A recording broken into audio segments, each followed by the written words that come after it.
देखिए, दुनिया बदल रही है और साथ ही बदल रहे हैं व्यापार के नियम। तो ऐसे में भारत अपनी जगह कैसे बना रहा है? आज इसी पर बात करेंगे, समझेंगे भारत की नई ग्लोबल स्ट्रैटेजी को और देखेंगे कि इस नए खेल में भारत अपनी चालें कैसे चल रहा है। तो चलिए शुरू करते हैं। तो सबसे बड़ा सवाल, क्या ग्लोबलाइजेशन मतलब वैश्वीकरण का जो दौर था वो खत्म हो गया है? क्या वो खुले बाजारों वाला सपना अब टूट रहा है? सच पूछिए तो आज दुनिया की हर बड़ी इकोनॉमिक चर्चा इसी सवाल के इर्द गिर्द घूम रही है। जरा सोचिए, एक वक्त था जब दुनिया का मंत्र था ओपन, खुला व्यापार, खुली सरहदें, ग्लोबल सप्लाई चेन। लेकिन अब कहानी पूरी तरह बदल चुकी है। अब देश अपनी सीमाओं को, अपने बाजारों को मजबूत कर रहे हैं। इसी को कहते हैं प्रोटेक्शनिज्म। और सिर्फ अपने दोस्तों से ही व्यापार कर रहे हैं, जिसे आजकल एक नया नाम मिला है, फ्रेंड शोरिंग। मतलब बस भरोसेमंद देशों के साथ ही पार्टनरशिप। तो सबसे पहले बात करते हैं इस नई लहर की, प्रोटेक्शनिज्म की। अमेरिका जैसी बड़ी बड़ी अर्थव्यवस्थाएं वो अब लुक इनवर्ड पॉलिसी अपना रही हैं। मतलब पहले अपने घर को देखो, अपने घरेलू बाजारों को बचाओ। और ये कोई छोटा मोटा बदलाव नहीं है, ये एक बहुत बड़ा शिफ्ट है। और हाँ, ये सिर्फ किताबी बातें नहीं हैं। एक रिपोर्ट के मुताबिक दुनिया के 10 में से 9 बड़े बिजनेस लीडर्स ये मानकर चल रहे हैं कि आने वाले वक्त में, मतलब 2026 तक, व्यापार करना और मुश्किल हो जाएगा। जो रुकावटें हैं वो या तो बढ़ेंगी या कम से कम जैसी हैं वैसी ही रहेंगी। तो पूरा बाजार इसी सच्चाई के लिए खुद को तैयार कर रहा है। इसका सबसे बड़ा और जीता जागता उदाहरण है अमेरिका की अमेरिका फर्स्ट ट्रेड पॉलिसी। ये पॉलिसी दशकों से चले आ रहे खुले व्यापार के उसूलों से बिल्कुल एक यू टर्न है। और ये साफ साफ दिखाता है कि कैसे दुनिया की सबसे बड़ी इकोनॉमी भी अब अपने हितों को सबसे ऊपर रख रही है। अच्छा, तो इस नए खेल में भारत का दांव क्या है? भारत क्या कर रहा है? देखिए, भारत अपनी सबसे बड़ी ताकत को अपना हथियार बना रहा है, और वो है टेक्नोलॉजी। चलिए जरा देखते हैं कि भारत का ये डिजिटल इंजन कैसे दहाड़ रहा है।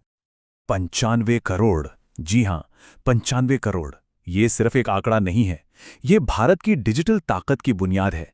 सोचिए, इतने सारे इंटरनेट यूजर्स के साथ भारत का अपना घरेलू बाजार ही इतना बड़ा है कि वो दुनिया के लिए एक जबरदस्त लॉन्च पैड बन जाता है।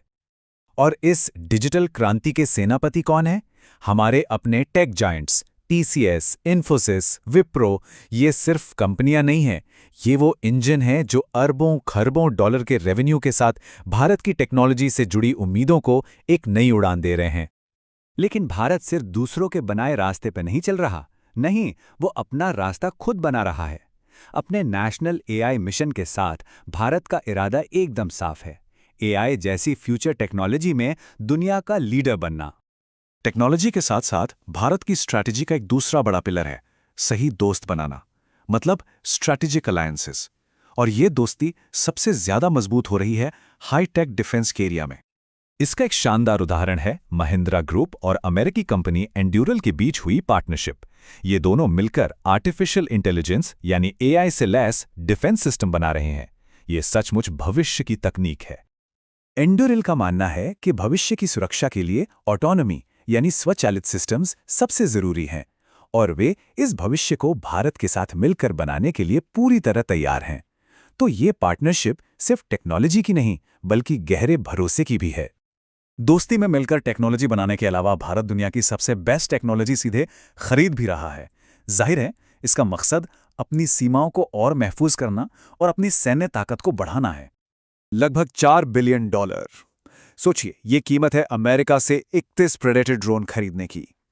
ये एक बहुत बड़ी डील है, और ये दिखाती है कि भारत अपनी सुरक्षा को मॉडर्नाइज करने के लिए कितना ज्यादा सीरियस है। लेकिन ये रास्ता इतना आसान भी नहीं है।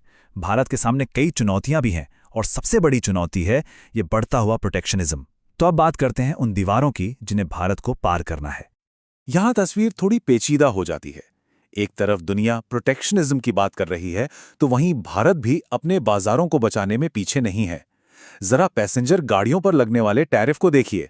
अमेरिका में सिर्फ 2.5%, यूरोप में 10% और भारत में पूरे 70%। ये दिखाता है कि भारत भी इस नए ट्रेड गेम में अपने पत्ते बहुत सोच समझकर चल रहा है। और ये मसला सिर्फ टैक्स का नहीं है।